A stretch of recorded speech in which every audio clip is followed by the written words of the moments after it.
shotgun start in golf is full of mathematics. There's a lot of setup work that we have to do in order to make a tournament work. So I'm going to demonstrate to you just exactly how we do a shotgun start here. Here we go. Hey. All right. Gentlemen, start your engine!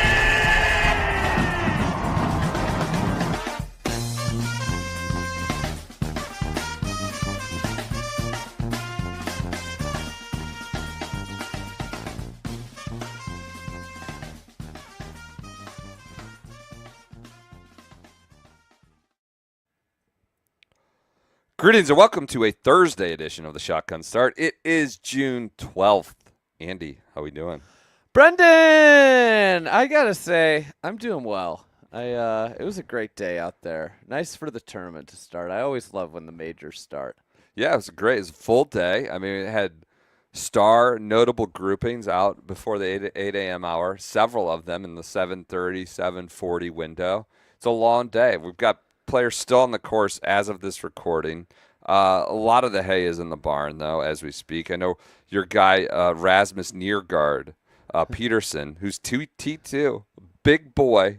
He's not a big boy. I mean, I'm sorry. I'm thinking of the other. You're thinking about Norgaard. Norgaard. You're thinking about Nicky Norgaard. Nicky Norgaard. Sorry, Niergaard. Niergaard. Niergaard hits at 500 yards. Niergaard's That's crap. take a lot of offense when they get confused with Norgaards. Near, not nor, is your T2. But otherwise, a lot of the hay is in the barn. We got Thirsty Boy. I had an angry listener, I assume from South Africa. Like, for once and for all, it's Tristan. Pronounce it right tonight. So we're here off the bat saying Thurston is T2 Thurston at 3 under. He's in. He's JJ's forever Thurston. I mean, I'm sorry. Forever Thurston. I don't know how many tournaments he has to win for us to get to start calling him Tristan, but it's going to be a few. A great day. I'm glad we got the tournament going. JJ Spawn is your leader as we speak of 4 under 66. The course was tough, as you can expect. It wasn't like, it was quote unquote, Koepka said, it was for sure gettable, but like gettable is relative, right? It's relative. Like, you could shoot a 66, which is what we got. The scoring average also is 5 over par, which is what we got. It's the hardest opening round, like top 5 hardest opening rounds per data golf in U.S. Open. So it was a tough test. I love the opening round discourse. I love that the broadcast was talking about, you can't believe, what would Oakmont members think that there's 23 players under par, like at the start of the afternoon wave? Yeah. And it's like, some of these guys have birdied like one of the first 4 holes and they're under par, and you're talking about them like, let's wait till the end of the day. Yeah. At the end of the day, we're going to have like probably 10, 12 guys under par. And the reality is, like, how you get a around level par U.S. Open is that there's 10 guys under par at the end of the first day, and it's really hard for these guys to shoot under par every day. It's not like they're just like all these guys that shot under par are just going to shoot even the rest of the tournament. But, I think, like, you're probably looking at a 2 or 3 under if it stays, like, similar weather. If it rains, like, maybe it's 4 under par winning score. And that's kind of the target I would set if I was looking at the scoreboard right now. JJ Spawn's 4 under. It was kind of a miracle. It was also somewhat of a miracle. I was following it. That was a miracle. I wouldn't say when I started the day. I was Spawn Watch. We ran into a great photographer. It's not our term, Matt Hahn. He's like, I'm out here. I got to get some Spawn Con. I think that's the new. I was on Spawn Con duty. And I didn't envision. I walked into it. It was a miracle. Like, he made 7 putts in the range from 7 to 16 feet. Made one from 16 at, I think it was 6. Made one from 9 at 8. Like, that was where guys were getting popped. Like, okay, he's at 4. And now all of a sudden, no, he's at 1 or 2. Like, Sanjay went through the same stretch, right? Was 5. And then he played that front 9, 2 through 7, which was just beating the piss out of people for much of the day. And he dropped. Somehow, JJ, like, scratched it around, made a 16-footer. He made 7 putts from 7 to 16 feet. He's like 85th in tour on putting, was second or third. I don't know where it'll end in strokes gained putting today. And like those were all par saves. It was all par, and that's like it was kind of a tightrope walk. There'll be some regression, and I'm not saying that's because it's Spawn.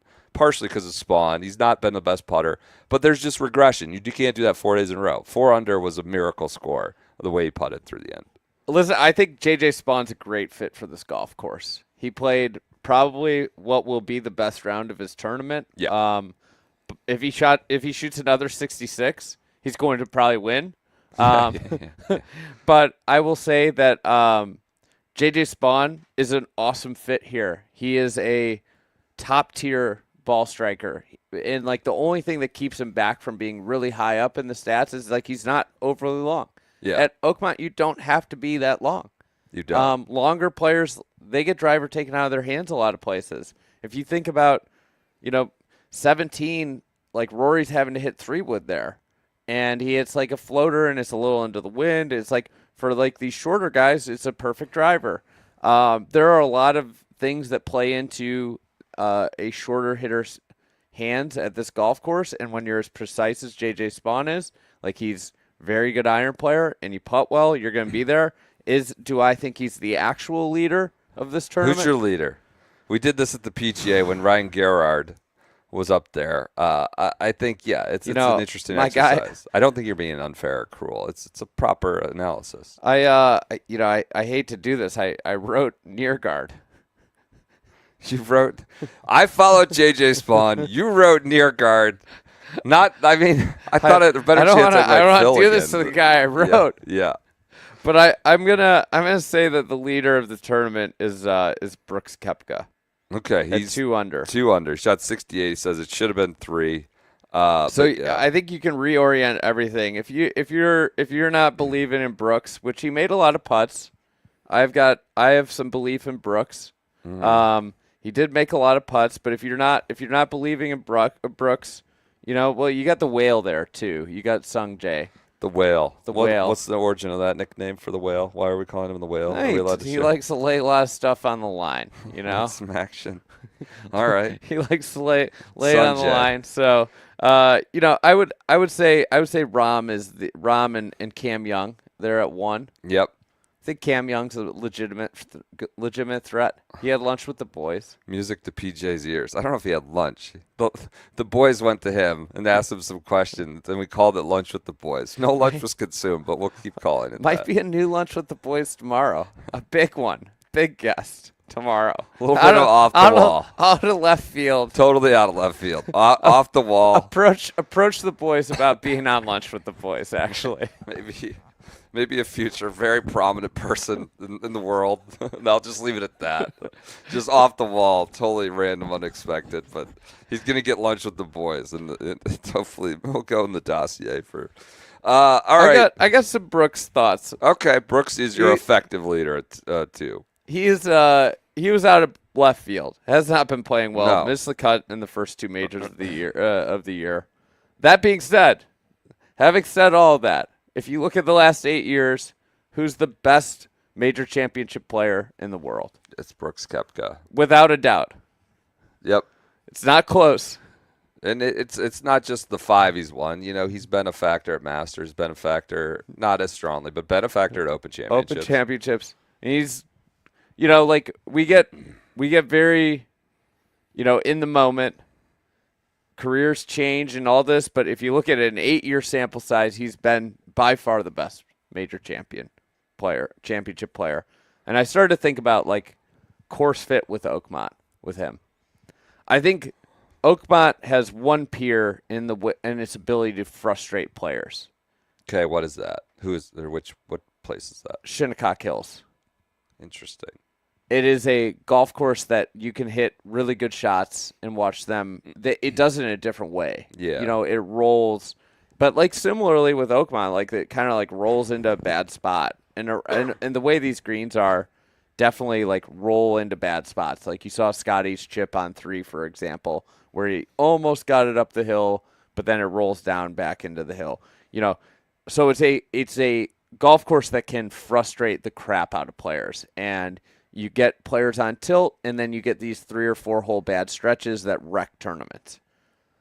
So he's won there at Shinnecock, a course that I think carries a similar mental burden of Oakmont.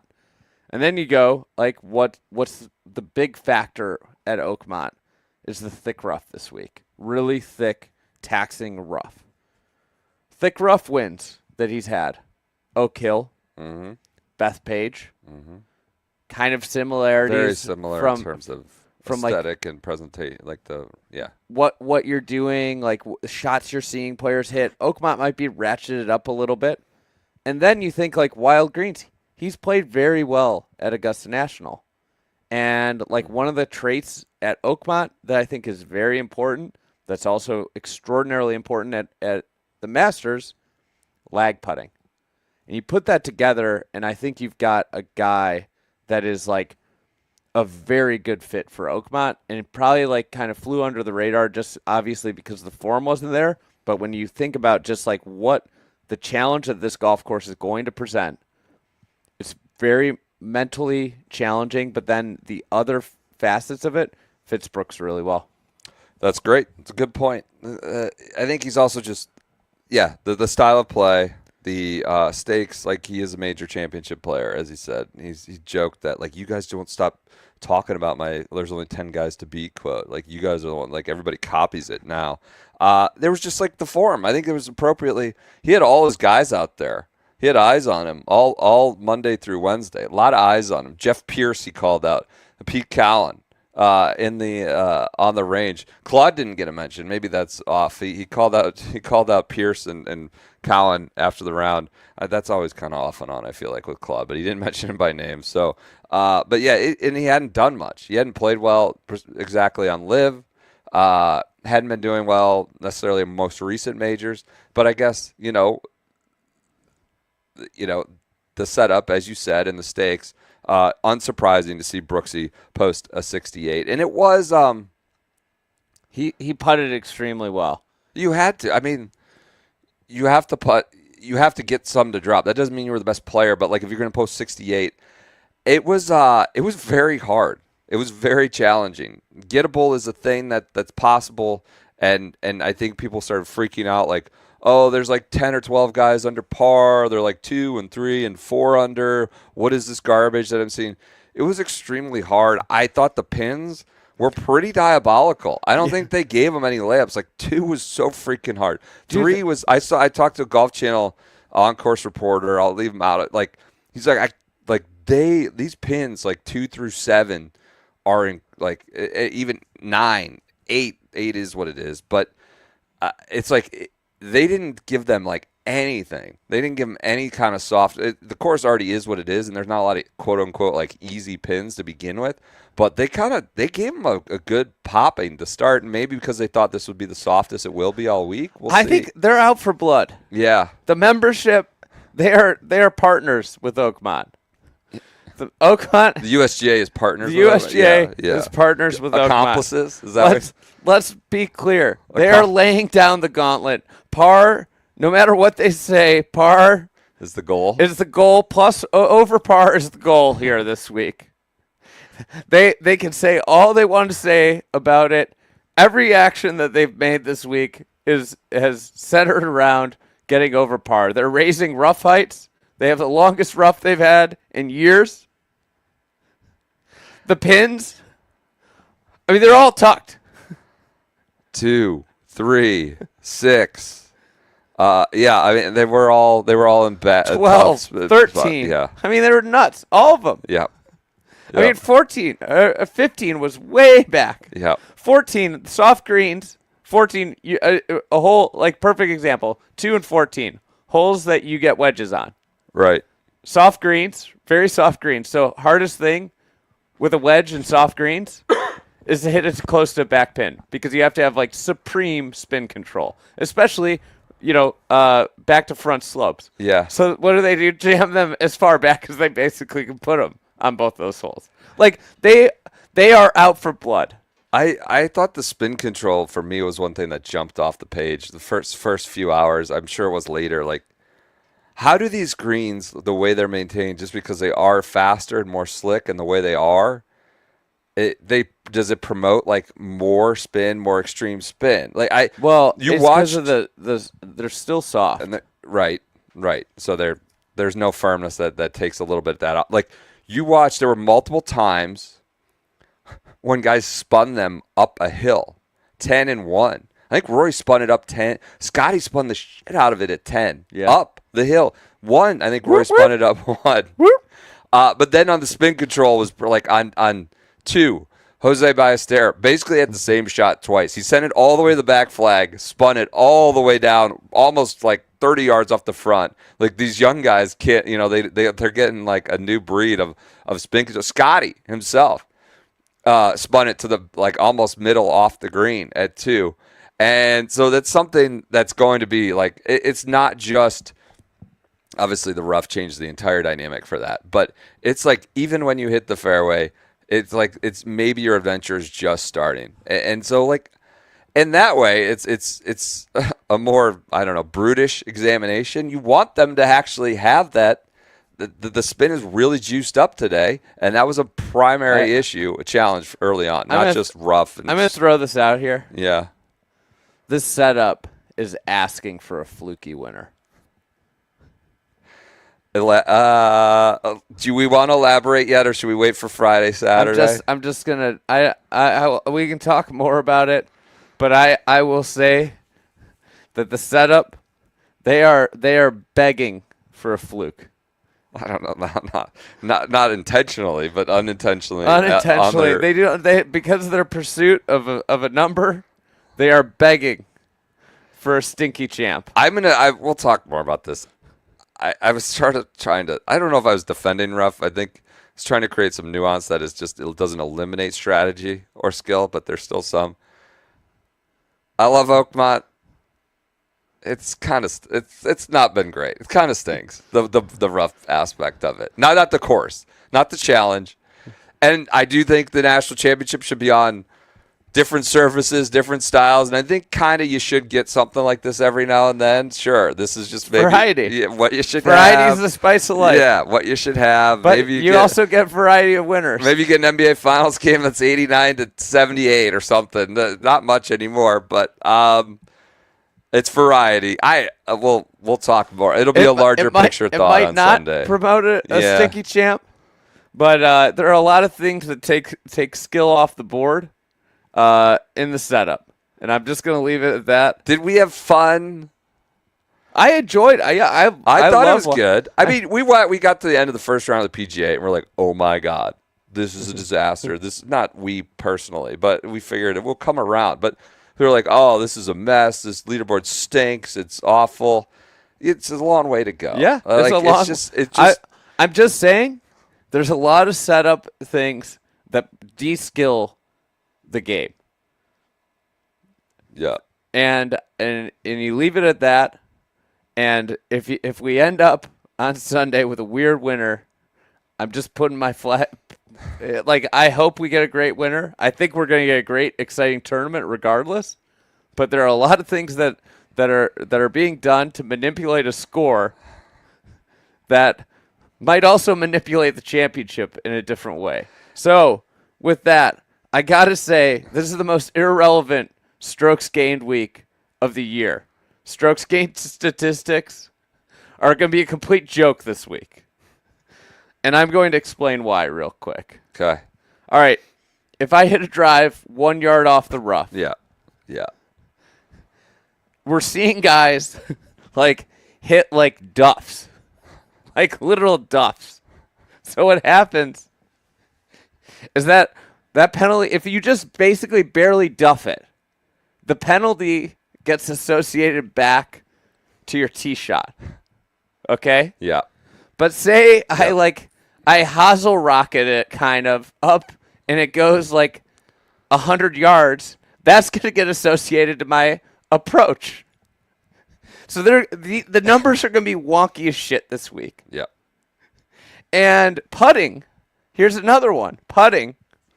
There's no uphill, downhill in strokes gained. So you could hit a putt from like the worst place on the green, but you're 5 feet away. You missed a 5 and they're going to tank you. Yeah. He missed the 5-footer. completely like, Yeah. and you end up 10 feet away. Like it's going to just detonate your strokes gained. So just a word of the wise. The strokes gained numbers aren't going to be good this week. They're bad numbers, bad data. And I'm just going to so it's going to be like if you're just analyzing purely off strokes gained, it's going to tell weird stories. It's interesting. There's this tension here. Like, it is unquestionably de-skilled, right? Rory McIlroy, like maybe the most skilled player in the game right now. I'll use another example. Bryson DeChambeau, maybe one of the most skilled players in the game right now.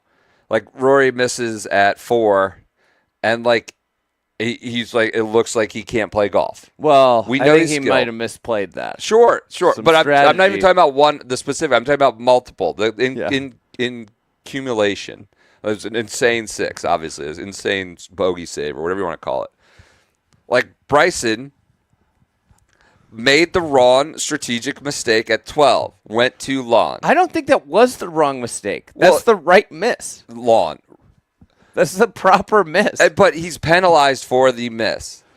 He's a great around the green player. Skill has been, he's like de-skilled. When you talk about, he's like, whoop, just like, whoa, touch them all. Like, he's not bad golfer like that. You're taking a little bit of skill. Rory's just like shanking and struggling around and flip-flopping here and there. I think this is what They're people very like. skilled players. They don't do this. You're just throwing an element of like putting a basketball court and making half of it like throwing like oil spills, like little spots on the other end. And so now Steph Curry can't get off his shot. And but you got to deal with this. And can you work around this? It might be de-skilling. That said, like, the tension is, like, there's real penalty for a miss, a bad shot. And it's also like it's very easy to watch because, like, in terms of like it dumbs down the sport of, all right, fairway good, everything else bad. Green good, bunker okay, rough bad. That's the crazy thing to me is that Bunker. bunkers, Way better. the original Hard bunkers, no, relatively speaking. hazards of the game, Yeah. are the more desirable place to miss around every green. Yep. So I don't know. It's gonna be a fun weekend. I do think they're asking for Fluky something. winner. Hey, Can you put your name out there on a fluky? Do you want to throw anyone out there or no? You want, I mean, you want to just, keep it just holstered? you can look at the board and pick out some names. I'm just gonna get out. Siwoo. I'm gonna I'm get joking. out ahead of it. There's one man on this board that's not a fluky winner. That's Tom Dietrich, because he went to the University of Illinois. Proper player. Proper Thirsty, player. don't call me Tristy. Thirsty might be it. Let's get into notes. You have we're gonna Well, be doing a lot of these. Yeah, we're gonna have these going for much of the weekend. We'll have a lot of takes on certain players. We are back at the Echo House. We got our Echoes on. If you're on camera, I've got my Echo court shoes going. I plotted these. all around Oakmont today. It's not as mushy and sloppy anymore, but I'm quite comfortable in my Echoes. You can be too. We're back at the Echo House. Had a little bit of an overheat situation. Got hot, so we bailed on the brewery. Came back here to get it done. We had to protect our team. We had to protect our team. We're thinking about the lawn game, right? There's 3 more rounds to go, so we're gonna rest up. We're going to the brewery, but the pod at the brewery wasn't going to get done. We're resting up, so we're back at the Echo House. They fitted us and kitted us for the week. Thanks to them. We saw a fine young man by the name of Thorbjorn Olsen out there. PJ and I were following him.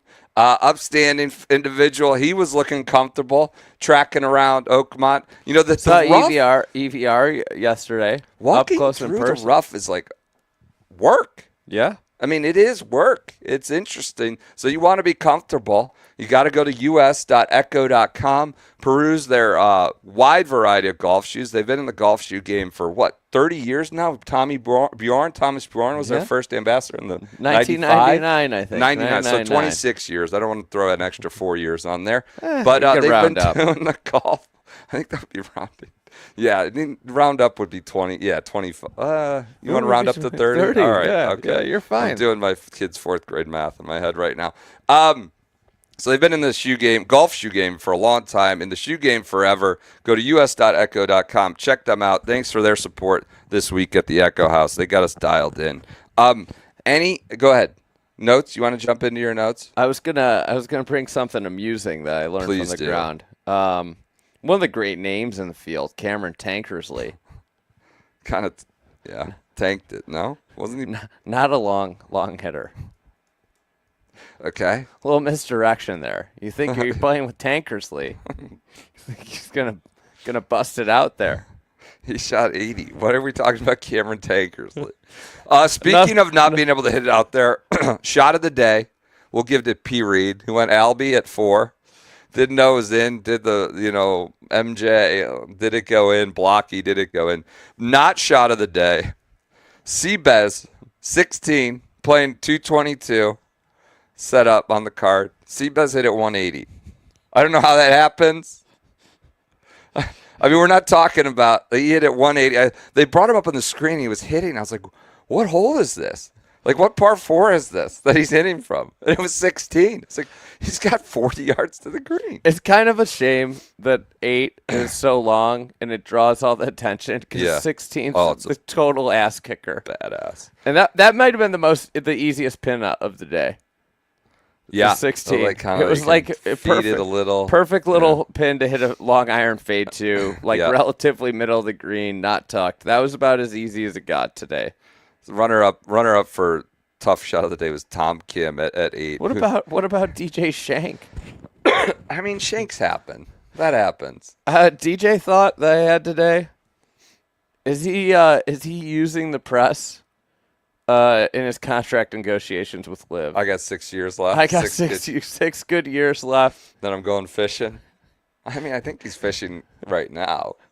Is that like the classic use the press? I mean, we see this in every other sport. Negotiating in the press. Negotiating his contract in the press. Where the quarterback will be like, well, I'm pretty much done.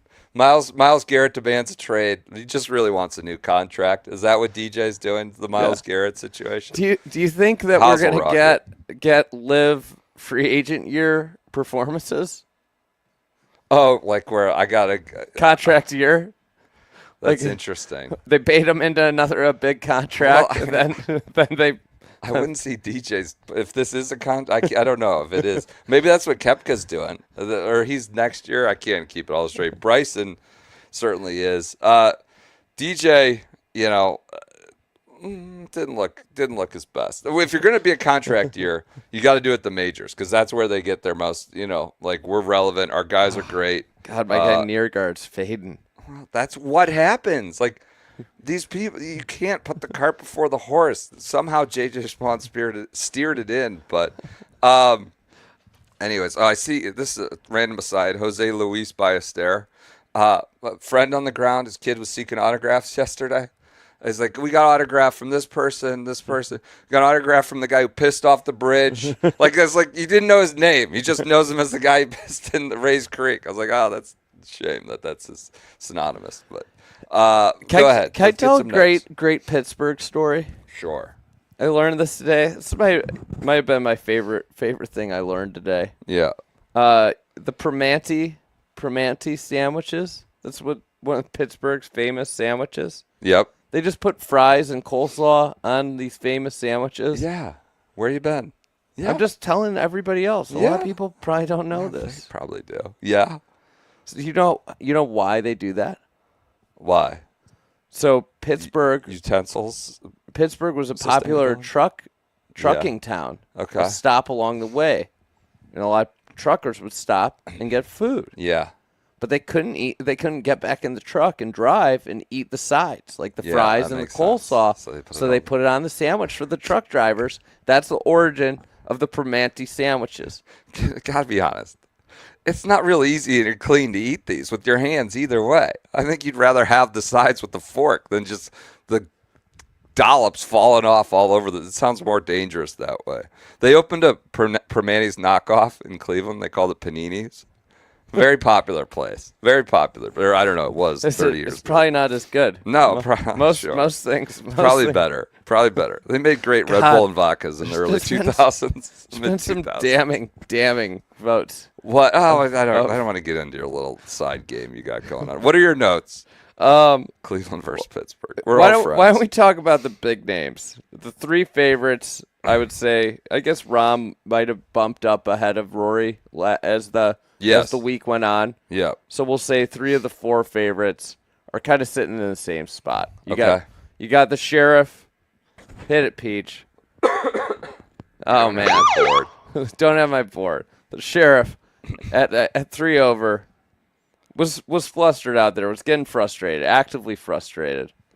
We We got slammed Bryson. his club down into Yeah. the divot on one. That was at 15 or something towards the end of the round. I don't know. It happens. Bad round. He drove it bad. Was it that bad? He's 73. 3 Wasn't over. for his standards. He was bad. He drove it poorly. I don't think he particularly hit his iron shots great. He had a lot of pretty mediocre wedges. And the putting, he made a couple putts, but overall the putting was not great. He's gaining about 1.6 strokes on the field, but still, for his sake, it was like 4th or 5th worst round. And as you said, strokes gained is a little bit. Well, I wonky. think like overall strokes Yes, gained it's works fine. out. Plus But on the like the field. individual categories are going to get Approach. really wonky. Yeah. Because like it becomes a game of like where they attribute like what to. Relative, yeah. Bryson at 3 over. I think, that was a round that probably could have been a lot better. He seems to be having. He said in his post round he's having trouble with the speed with Pace. the green. He has this is a problem at Augusta too. It was a big problem in the final round of the Masters. It was a huge problem the year before in the Masters. It is something that he struggles with on very fast greens, very fast slopey greens. He struggles with speed, and that was probably something that things you don't think about like reveal themselves in the week of a tournament. And then obviously Rory McIlroy 4 over, which very promising start. 2 under par on the front 9 and 41 and shoots coming 6 over, 41 on the way back in. That was tough. Who's the most disappointing for you? Out of that subset? Yeah. I think probably Scotty, just based on what we've seen and what we expect from him. I think Rory, there were a lot of questions. I love the cheeky, analysis when he hit it 392 yards. Well, driver passed that test. The psychoanalysis we do on Rory, like hole to hole, is kind of overdone. I just think we just get too hyped up. I think it's probably Scotty, this 3 over. That said, everyone you listed off, They're all in it? Yeah, I'm not saying they're out. I mean, I would say Rory shot a 41 and he's totally in it. Bryson is talking about how it's like, it's just sloppy, but I feel good. I feel great. I'm all set. Just kind of like wasn't dialed in, but on the greens. But I feel pretty good about it. Frustrated, but feel good. Scotty, I feel like is probably the most disappointed, but relatively speaking, I'm not like bummed or think they all are like a disaster or out of it yet at all. I mean, like the thing about this golf course is if any of them shoot 68 tomorrow, they are squarely back in the mix. Yeah. Like squarely in the tournament. I would guess if I was a gambling man, I would guess that the leader's going to be at 2 tomorrow. 2 under. Yeah. That's a good. I would guess that's my lead. It's a good tomorrow. number. We don't have a pin sheet yet. There's players still recording. Shout out to Jackson Coyven, his first major championship round ever. 2 over 72. He's T33. Kid's a Kinda player. Nuts. First major ever. He's like watching him hit iron shots is really fun. Jordan Spieth, even par 70. How about that? 5 birdies. Made 5 birdies. Pretty good. When I said fluky winner. Things That's are so setting wrong. up for a fluky winner. That's so wrong. So wrong. P. Reed, still feel good about him. I know you or I think PJ in the preview show were like P. Reed. We like playoff. I don't like shooting 3 over with a albatross with a jumbo bird. That's not a good feeling. What was the strokes gained on the albatross? I wonder.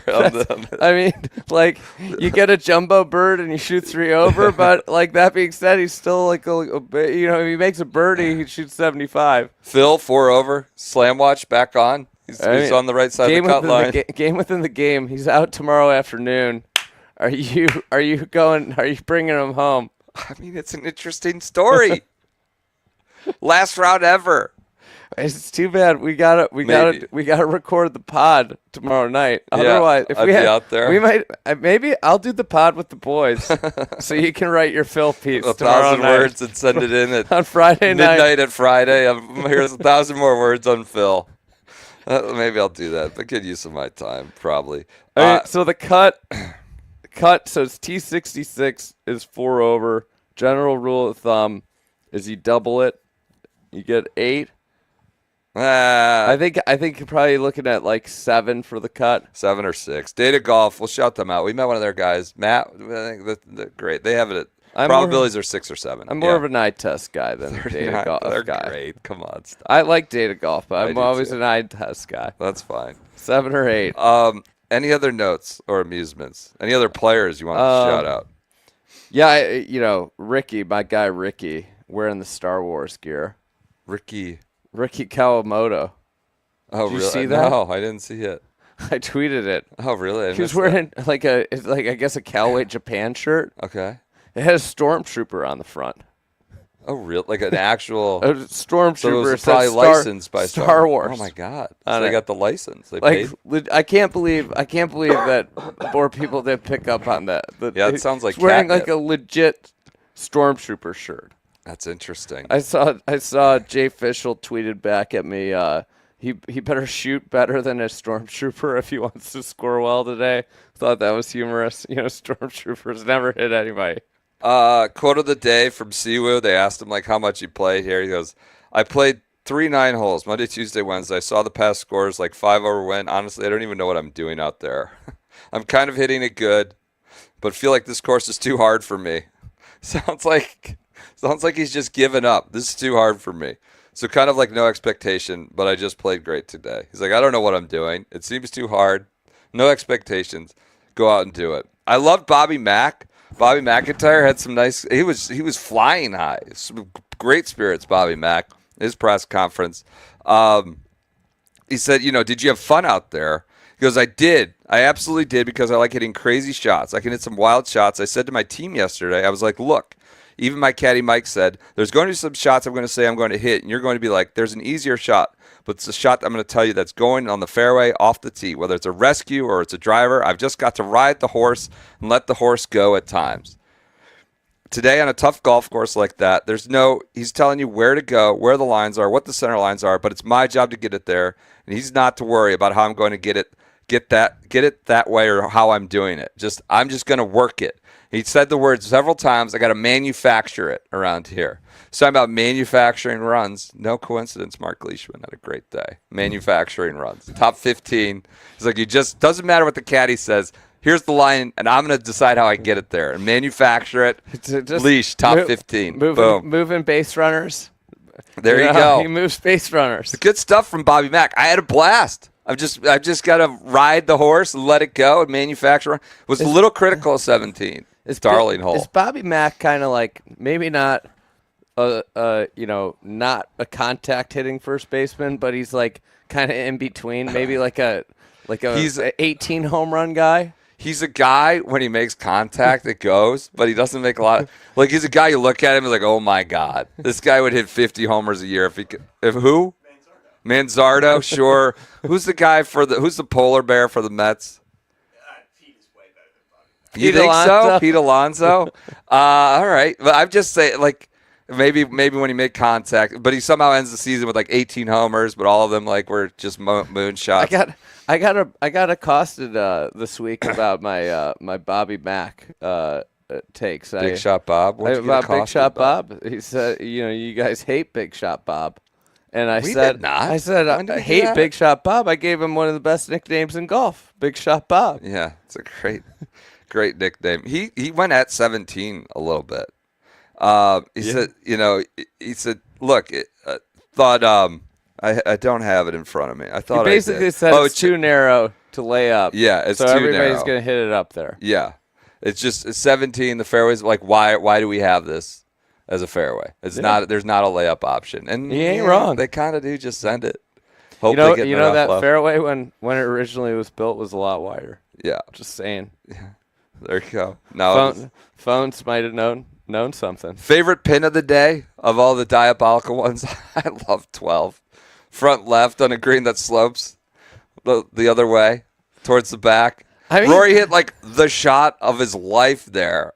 Not one of the shots, best shots you'll ever see there, and it went. I don't know where he lands it. I guess you could have gone a little shorter and went 60 feet past. He 2 putts for par or for a birdie there. I thought that pin was really fun to watch. You could not get it close. I can't wait. I'm more excited for the back right one. Oh yeah, The back right one's the best one because you can make eagle. It's achievable. feed it. And you're gonna see guys make threes, but then you're gonna see guys that miss by like a yard, And then there. and then they can't hit the green. Like that's gonna be awesome. Yeah. So- Like if you have to knock out from front left there or something, you're in trouble. That was a fun pin. I thought 2 How was about fun. It was Ben great. Griffin, BG, maybe the best player in golf. Scotty clipped him at the Memorial, but if he gets him here, I think you gotta say he's the hottest player in golf. Love it. What other notes you got? Set up, players, whatever else. Scott Vincent played down 1 on 9. On purpose? Yes, on Okay. purpose. Apparently, didn't get it to the fairway though. Oh, shoot. Well, so he shouldn't be playing down 1. And the pin was way left. Yeah. Maybe not the sharpest. Maybe not No, the what's he sharpest doing? strategist.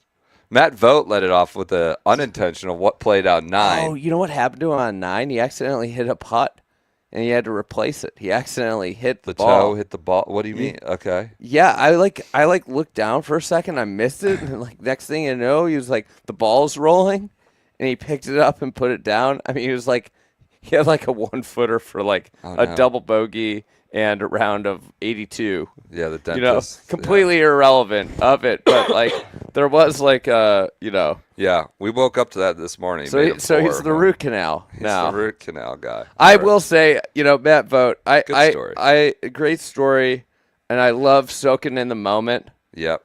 But every time I turned around, none of these players should be on the grounds Monday through Wednesday as much as I am, or as we are. What does that mean? If you're playing this U.S. Open, you're playing the U.S. Open. Yeah. Part of your job is energy conservation, rest, doing other things to take your mind off of playing in the biggest tournament of your life. Matt Vogt, every time I turned around, he was somewhere at Oakmont. Yeah, he was He hitting balls. Put doing an so much interview. time into the Yeah. practice. Yeah. I mean, it says 15 minutes. What do you want? But me to do? that's the flip side. Is soak it all in. You're Yeah. playing a U.S. Open. Do you spend every second on the ground, or do you prepare to play your best golf? And that's it's a good hypothetical. Yep. And I don't think spending every waking moment at Oakmont for 3 days is the best way to get ready to play major Yep. championship golf. Anything else? I think we're going to wrap it up. You feel good about, I don't know, I think we have some course takes percolating down below. Yeah, but Listen, we'll get to that. Your leader is Brooksy, though, at 2. Brooks is at 2. Not Thirsty Boy. We think it settles tomorrow around 2. The only critical thing we've heard is what's- Bobby Mack on 17. You know what I'm scared about? I want to hear more. I want to hear more complaining and shouting. I'm terrified of Russell Henley right now because I've been very outspoken that he's not going to win. Don't like where he's sitting.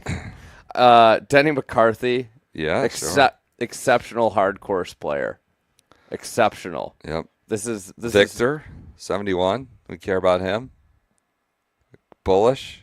No. Hit the it good. skill of having to chip hit it very limited. good. That is you de-skill the short game. He did. Oak Hill de-skilled the short game, and Victor Hovland was in it till the end. There's Denny some Mack. Oak Hill parallel. I think Oakmont's souped up Oak Hill. Yeah.